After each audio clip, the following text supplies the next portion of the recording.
కొద్ది రోజులుగా జైలు గోడలకే పరిమితమైన జ్యుడిషియల్ కస్టడీ ఇవాళతో ముగియబోతోంది కవితకి. మరోవైపు కవిత వేసిన బెయిల్ పిటిషన్ను రౌజ్ అవెన్యూ కోర్టు కొట్టివేసింది.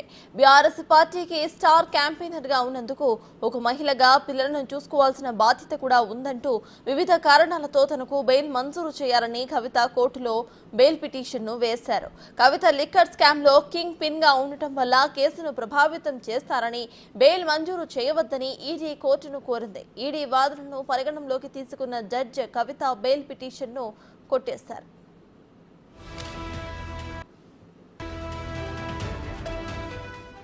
కవిత బెయిల్ పిటిషన్ తీర్పులో జడ్జి కీలక విషయాలను ప్రస్తావించారు.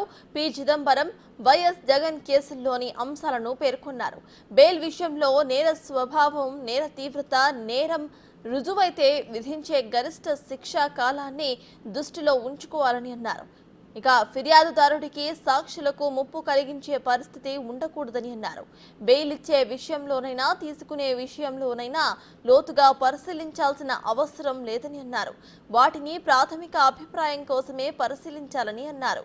నిందితులు తప్పించుకుని పోయే అవకాశాలను దృష్టిలో ఉంచుకోవాలని అన్నారు.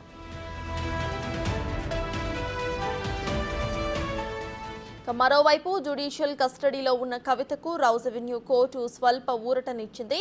కోర్టులో నేరుగా హాజరయ్యేందుకు కవితకు అనుమతించింది. దీంతో స్వయంగా వాదనలు వినిపించేందుకు అవకాశం ఉంటుంది.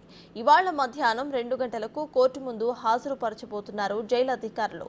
ఏప్రిల్ 14 నుంచి కవిత వీడియో కాన్ఫరెన్స్ ద్వారానే విచారణకు హాజరవుతున్నారు. దీంతో వీడియో కాన్ఫరెన్స్ ద్వారా కాకుండా నేరుగా హాజరుపరచాలంటూ దాఖలు చేసిన పిటిషన్ను రౌజ్ అవెన్యూ కోర్టు అనుమతించింది. లిక్కర్ కేసులో మార్చి 15న కవితను ఈడీ అరెస్టు చేయగా ఏప్రిల్ 11న సిబిఐ కవితను అరెస్టు చేసింది.